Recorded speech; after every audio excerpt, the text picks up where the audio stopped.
Hello दोस्तों, channel पे आप सभी का स्वागत है। सभी को राधे राधे।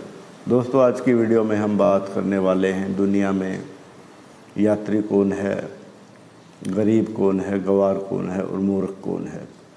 दोस्तों, अगर ये वीडियो आपको अच्छी लगे तो मेरी वीडियो को लाइक शेयर कमेंट कर देना, हो सके तो चैनल को भी सब्सक्राइब कर देना। लेकिन दोस्तों, वीडियो को पूरा देखना। दोस्तों, चलते हैं वीडियो की ओर। दोस्तों, एक कुएँ पर एक औरत पानी भर रही थी। वो कुआँ जो था वो गाँव से काफ़ी दूर था और काफ़ी सुनसान एरिया था दोस्तों वहाँ पर। दोस्तों, तभी वहाँ पर एक व्यक्ति आता है और उस औरत से बोलता है, मुझे पानी पिला दो। तो दोस्तों, वो औरत पूछती है कि तुम कौन हो। तो वो आदमी बोलता है दोस्तों कि मैं यात्री हूँ। दोस्तों, औरत बोलती है कि दुनिया में तो केवल 2 ही यात्री हैं, तुम तीसरे यात्री कहाँ से आ गए। दोस्तों, उन दोनों के बीच में बात हो ही रही थी कि तभी वहाँ पर एक व्यक्ति और आता है जिसके कपड़े फटे हुए थे और वो भी बोलता है, वो भी उस औरत से पानी पिलाने का आग्रह करता है। दोस्तों, औरत पूछती है तुम कौन हो। तो वो बोलता है कि मैं गरीब हूँ। तो दोस्तों, औरत बोलती है दुनिया में तो केवल 2 ही गरीब हैं, तुम तीसरे गरीब कहाँ से आ गए। दोस्तों, इसी तरह से तीसरा व्यक्ति आता है और बोलता है कि मैं गंवार हूँ। तो दोस्तों, औरत बोलती है दुनिया में 2 ही गंवार हैं, तुम तीसरे कहाँ से आ गए।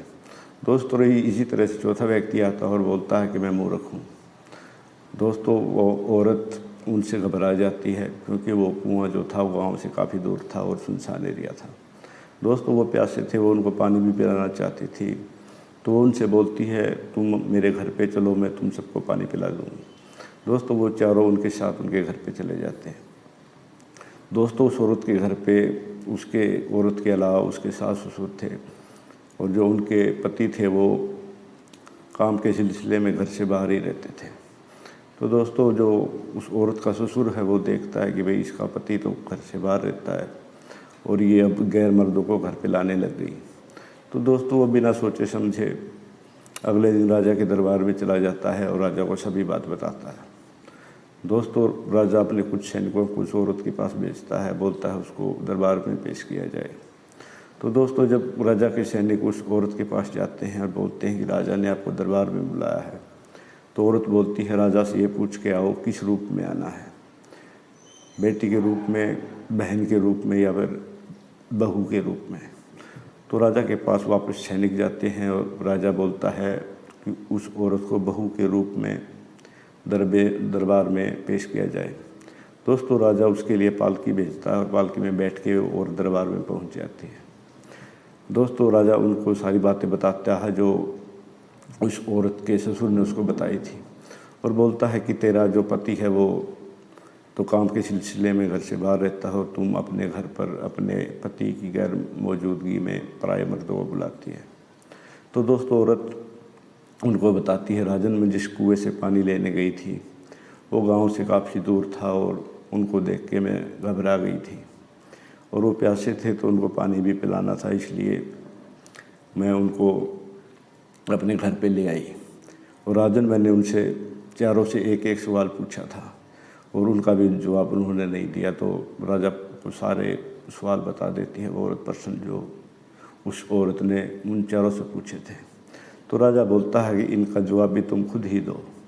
तो औरत बोलती है राजन, मेरे पास सबसे पहला व्यक्ति आया था तो मैंने उनसे पूछा कि तुम कौन हो। तो बोलता है कि मैं यात्री हूँ। राजन, दुनिया में तो केवल 2 ही यात्री हैं, एक सूर्य है और एक चंद्रमा। दूसरे व्यक्ति से पूछा मैंने तुम कौन हो। तो वो बोलता है कि मैं गंवार हूँ। राजन, दुनिया में गंवार भी 2 ही हैं, एक भोजन और दूसरा पानी। तो राजन, तीसरे व्यक्ति से मैंने पूछा था कि दुनिया में गरीब कौन है। राजन, दुनिया में गरीब भी 2 ही हैं, एक गाय और एक बहू। तो 2-3 प्रश्नों का उत्तर देकर वो औरत चुप हो जाती है। राजा पूछता है तीसरे चौथे प्रश्न का उत्तर भी दीजिए।